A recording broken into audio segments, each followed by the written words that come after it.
Hello friends, मैं बिहार सरकार की एक ऐसी स्कीम के बारे में आज आप लोग को बताने वाला हूं जिसके पीछे पूरी बिहार की जनता पागल हो गई है। उन्हें ये लग रहा है कि फ्री का 10 लाख मिल रहा है, जैसे कैसे किस तरह से उसे 10 लाख रुपया मिल जाए। तो मैं बात कर रहा हूं बिहार सरकार की मुख्यमंत्री युवा उद्यमी योजना के बारे में, 2021 के बारे में बात कर रहा हूं। मैं इस स्कीम के प्रोज और कॉन्स के बारे में बताऊंगा। मैं बताऊंगा कि इसकी एलिजिबिलिटी क्या है और किन लोगों को अप्लाई करना चाहिए। मैं ये भी बताऊंगा कि आपको ये पहले अप्लाई करने से पहले जानना चाहिए कि गवर्नमेंट ने इसका बजट क्या रखा है, कितने लोग बेनिफिशरीज होंगे। जो अभी तक का जो डाटा जा रहा है उस डाटा के मुताबिक ये है कि मतलब पूरी जो बिहार सरकार का जो बजट है वो 400 करोड़ का ही है। इसमें 3 पार्ट्स हैं, एक महिलाओं के लिए अलग है, SC/ST के लिए अलग है और एक युवा के नाम से अलग है जो जनरल कैटेगरीज के लोग भी कर सकते हैं। तो जब आप सारे पे जाएंगे तो पूरे बजट जो आता है वो 400 करोड़ का आता है और 400 करोड़ का बजट है और उसमें अगर आप 10 लाख रुपया पर बेनिफिशियरी की बात हो रही है तो टोटल बेनिफिशियरी जो हमारे पूरे बिहार से होंगे वो 4000 होंगे।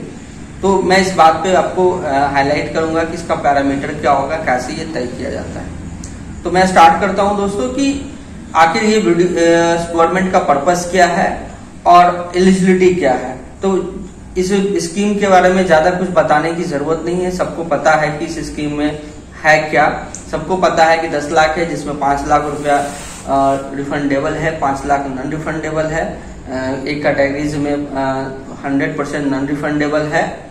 नहीं सॉरी, एक कैटेगरीज में क्या है कि आपका 5 लाख आपका इंटरेस्ट फ्री है और एक में आपका 5 लाख जो है वो 1% इंटरेस्ट पे पेएबल है, जो आपको 84 किस्तों में मतलब 7 सालों में आपको चुकानी है। तो हम लोग बात कर रहे हैं इस स्कीम के प्रोज और कॉन्स के बारे में। तो सबसे पहले मैं एक थोड़ा सा इंट्रोडक्शन दे दूं। मैं इस स्कीम के खिलाफ नहीं हूं, पर मैं जिस तरह से भेड़ बकरी की तरह लोगों को एक्साइटमेंट देख रहा हूं, मेरे पास बहुत सारे क्वेरीज आ चुके हैं, सैकड़ों क्वेरीज आ चुके हैं और मैं सबसे जब एक सवाल पूछता हूं तो किन्हीं के पास ना they don't have any vision, उनके पास कोई ऐसा प्लान नहीं है को बिजनेस करना चाहते हैं। उनको वो बस 10 लाख रुपया चाहिए, उनको लग रहा है कि फ्री का बट रहा है। तो मैं उनको बताना चाहता हूं कि पहले आप ये जानो कि जब भी आप कोई भी एप्लीकेशन फाइल करते हो तो उसका कुछ ना कुछ लागत होता है। जैसे आपको इसमें कहा जा रहा है करंट अकाउंट खोलने के लिए, जैसा कि आपको कहा जा रहा है आपको GST होना चाहिए, आप प्रोजेक्ट रिपोर्ट होगा। इन सब चीजों के लिए आपको प्रोफेशनल्स की मदद लेनी पड़ेगी और जिसकी एक लागत है। मैं बहुत से ऐसे बिचौलियों को भी देख रहा हूं जो पहले से ही डील करके बैठे हुए हैं, जो बता रहे हैं लोगों को कि आप इतना पैसा दो और आपका काम हो जाएगा। तो इस सारे बातों पे जब हम लोग गौर करेंगे तो फिर आपको जो आउटपुट की बात हो रही है उस आउटपुट में मुझे बहुत संदेह हो रहा है और मैं एक अपने आप में खुद ही कंफ्यूज मुझे नजर आ रही है बिहार सरकार कि 12 करोड़ की आबादी वाले स्टेट में आप 4000 लोगों को सेलेक्ट करेंगे। उनका पैरामीटर कितना ट्रांसपेरेंट होगा बिहार सरकार का उद्योग विभाग का, मुझे डाउटफुल नजर आता है। मुझे नहीं लगता कि जो जेन्युइन बेनिफिशरीज होंगे उनको जो एलिजिबल होंगे उन तक ये स्कीम कितना कारगर होगी। जैसा कि आप लोग पहले से जानते हैं कि ऑलरेडी बिहार सरकार की और भारत सरकार का PMGP स्कीम भी चल रहा है, लेकिन आप जब ऑन ग्राउंड देखने के जाएंगे तो आपको पता चलेगा कि मोस्टली ऑन रिकॉर्ड पेपर्स पे ही है, रियली में उनका कुछ ऐसा कुछ है नहीं। तो हम लोग बात कर रहे हैं एलिजिबिलिटी का, कि पहले ये जान ले कि इस स्कीम की एलिजिबिलिटी क्या है। तो इस स्कीम की एलिजिबिलिटी का सबसे पहला पैरामीटर ये है कि पहले बिहार का नागरिक होना चाहिए, आपके पास 10+2 पास होना चाहिए, आपके पास एक प्रोजेक्ट रिपोर्ट होना चाहिए, आपके पास एक करंट अकाउंट का ये होना चाहिए, करंट बैंक में एक करंट अकाउंट होना चाहिए। ये याद रहे कि ये जो बैंक में बस अकाउंट की जरूरी है, ये जो टोटल फाइनेंस होगा वो बिहार सरकार अपने एंड से करेगी। बैंकों से फाइनेंस की सुविधा इसमें नहीं है, सीधे जो फाइनेंस की सुविधा आपको है वो सीधे बिहार सरकार के उद्योग भवन से की जाएगी। तो ये एक एलिजिबिलिटी है। उसके बाद आपको ये भी देखना है कि हर हाल में जो आपको लीगल स्टेटस की बात कर ले फॉर्म का, तो वो प्रोप्राइटर हो सकता है, पार्टनरशिप फॉर्म हो सकता है या फिर आप ये प्राइवेट लिमिटेड कंपनीज हो सकती है। तो इनमें से कोई भी तरह का लीगल स्टेटस आपका फॉर्म का रहेगा तो वो हो जाना चाहिए। लेकिन ध्यान रहे द बेस्ट, जब सबसे इंपॉर्टेंट चीज है कि एज आपका 18 साल से 50 साल तक ही होना चाहिए। तो ये हमारा एलिजिबल, ये हम आपका एलिजिबिलिटी का पैरामीटर हो गया। आप अगर ITI किए हुए हैं या पॉलिटेक्निक है, डिप्लोमा होल्डर भी हैं या उसके पैरेलल कोई भी डिग्री आपके पास है तो भी आप एलिजिबल हैं। ऐसा नहीं है कि +2 ही होना चाहिए, +2 से इक्विवेलेंट कोई भी अगर डिग्री है तो आप एलिजिबल हैं।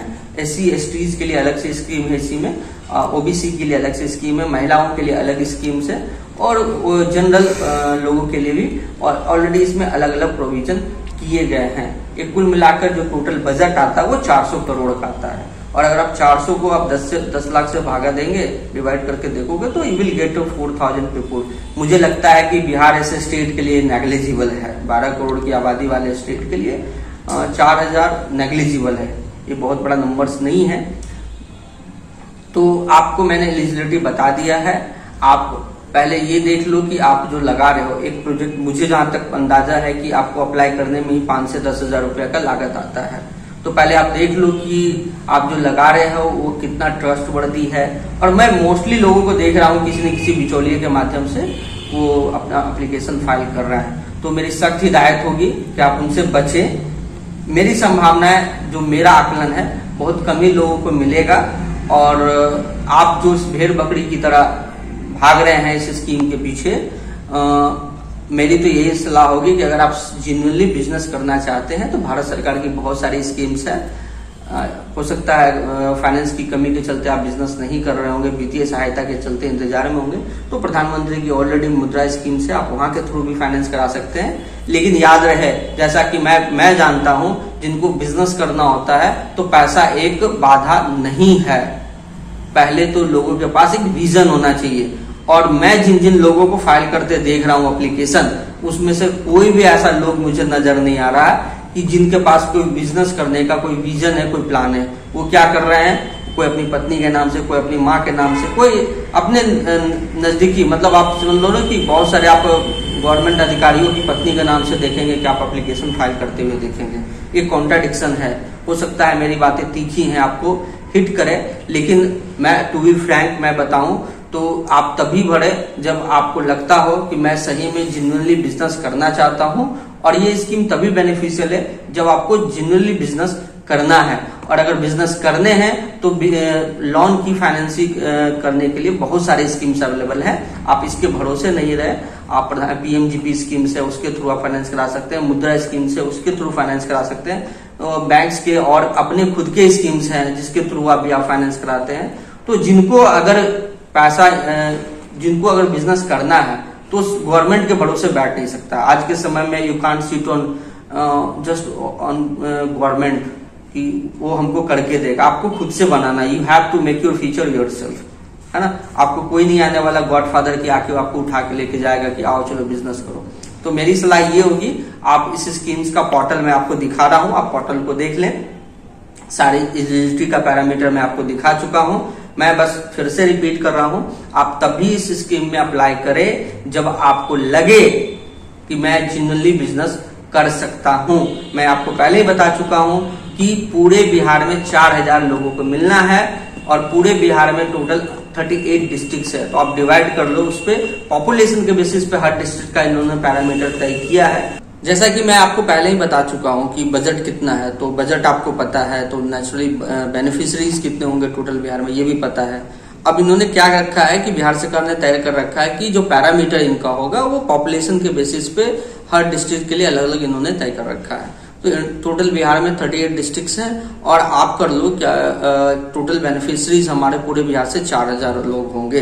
तो पर डिस्ट्रिक्ट कितना पड़ता है, अराउंड 110 to 120 पड़ेगा। लेकिन उसमें भी अगर आप जो डिस्ट्रिक्ट्स बड़ा होंगे पॉपुलेशन के बेसिस पे ये तय किया जाएगा, तो आप तय कर लो कि पूरे आपके डिस्ट्रिक्ट से कितना होने वाला है और उसके बाद आप खुद जज कर लेना कि मुझे अप्लाई करना है कि नहीं करना है। बस इस बात का ख्याल रहे, अगर आप जेन्युइनली बिजनेस करना है then only you should go for apply.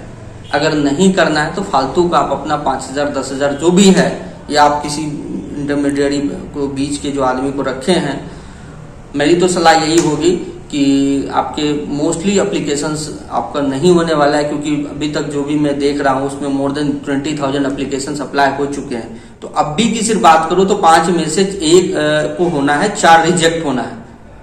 तो आप समझ लो, और अगर आपने पैसा दे के अगर किसी को काम कराने को सोच रखा है तो चॉइस इज योर्स, आपका भी है, इस पे हम कुछ नहीं बोलेंगे।